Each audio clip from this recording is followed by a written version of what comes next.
Hello, this is Roger Cook with a little video about the recent expert elicitation on sea level rise contribution from ice sheets.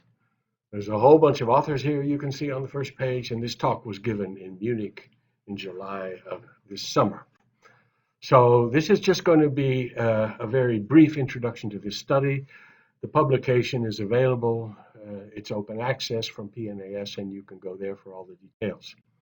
Okay, so on May 20th, 2019, BBC News picked this up the day after it was published by PNAS.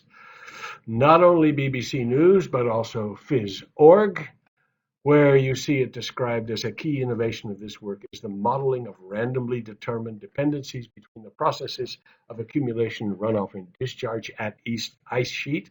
So they are picking up the fact that we devoted a lot of energy in dependence modeling. The New Scientist, not to be outdone, sea level rise could hit 2 meters by 2100, much worse than feared. Who else? USA Today, Earth's oceans could rise over 6 feet. What else have we got? CNN, not to be outdone, on May 21st, had a spot on it. And Physics World also you see, and on, even an interview on a news channel called The Real News. There's yours truly there, you see. So what you're seeing is here, this scientist laboring away in the ivory tower for 15 or 20 years, nobody's noticing. Suddenly the impact goes through the roof, and it's all because of this publication, which is open access and you can get it. You see impact is we have impact trackers now tracking everything, and you see this article was picked up by no less than 204 news outlets, a few of which I've just shown to you. And so this article also brought the issue of tail dependence to the masses. And so there's a little quote here from the article that shows that we modeled the dependence by looking at two features. First, the central dependence and the upper tail dependence. And I'm not going to explain that here, but just to point out that this issue has now appeared in the, say, whatever you want to call it, the popular press or the trade journals or the evening news or whatever. They're now talking about tail dependence. So that's a significant event. Here we have a picture of the experts who were elicited on the American side. That was on January in 2018. We had all of these experts, plus the analysts are all in here somewhere. And then in February, a similar group in the UK did the same elicitation with the same protocol, and you can see them here laboring away. And these guys spent 2 days working on this. They took this very seriously, and we got some very high concentration of very significant brain power on this. I wouldn't know how else you would get such people together and get them to think about these socially relevant questions with such an intensity for such a period of time. Anyway, I think that's something really remarkable, and you can read on the expression of their faces how much energy they're putting into this. So I'm going to show you a little bit about the elicitation protocol. We elicited the contribution to sea level rise at various times from the various ice sheets. And this contribution consists of the sum of what is discharged as icebergs, what is runoff as meltwater, and what is falling in the interior as precipitation. That's called accumulation. So it's really discharge plus runoff minus accumulation. That's what will constitute the contribution to sea level rise from Greenland in 2050. And we go on for all of the ice sheets in this way.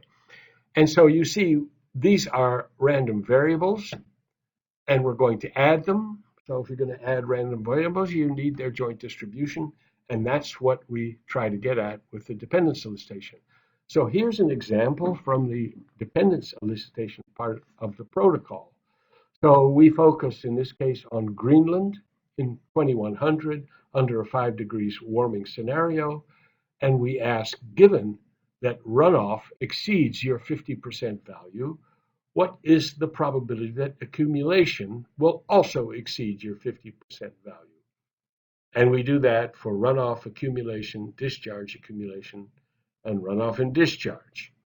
And then to get the upper tail dependence, we ask the following. Given that runoff exceeds your 95% value, what is the probability that accumulation also exceeds your 95% value? So if these guys were really independent, then given that the runoff exceeds the 50% value says nothing about accumulation. So the probability of accumulation exceeding its 95th percentile will be 50%.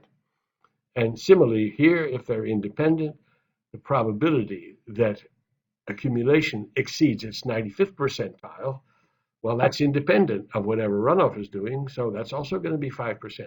If we get different numbers from the experts for these, that indicates how strong they think the dependence between these variables would be.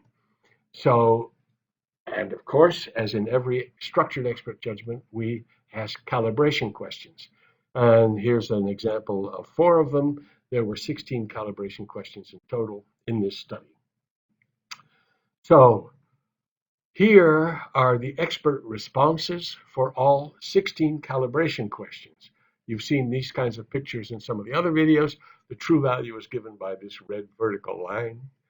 And each expert is represented as a horizontal line whose endpoints designate the 5 and 95% values for this expert. And the dot here indicates the median. And so as you just let your eye run over this picture, you will see a very familiar set of assessments. In this case, the experts were really pretty good, comparable to many other studies. And so about 30% of the experts would be not rejected as a statistical hypothesis under standard hypothesis testing. And what do we take away from all of this? Well, first of all, there's a great deal of diversity in the experts' informativeness. Just go back here, look at all of these guys compared to this guy. Look at here, all of these guys are very informative. Only a few of them recognize that it might be higher. And there is also a great diversity in experts' statistical accuracy. That's not so easy to see with the naked eye when you look at this, but you can see that there are 2/3 of the experts actually in this study would not be accepted as a statistical hypothesis at a traditional p-value. So, and what we also see is that high confidence on the part of an expert does not predict his statistical accuracy. Okay, so I hope you're going to look at the supporting document to get all the details. I just want to show one aspect of the final results. After we combine the experts' assessments with performance-based weighting, and then we combine the effects of runoff, discharge, and accumulation, and we compute the contribution to sea level rise from all of the ice sheets, we can compare that with the assessment from IPCC's 5th assessment report. And this, they don't really give a graph that exactly models this, but they do talk about the full model spread in sea level rise. So this includes thermal expansion of the ocean, and it's for the high scenarios where the concentration in these years exceeds 700 parts per million. This is roughly comparable to the 5-degree stabilization scenario that we computed. And you see for these different contributors, thermal expansion, I guess that's here, Greenland is here, glaciers is here, and Antarctica is here. The sum of all of these is this thing here. And this is a full model spread which the IPCC often takes as the spread between the 17th and the 83rd percentiles. These are just little details, not so important. But if you compare that with what comes out of the recent SEJ study, you'll see that the uncertainty is much, much larger.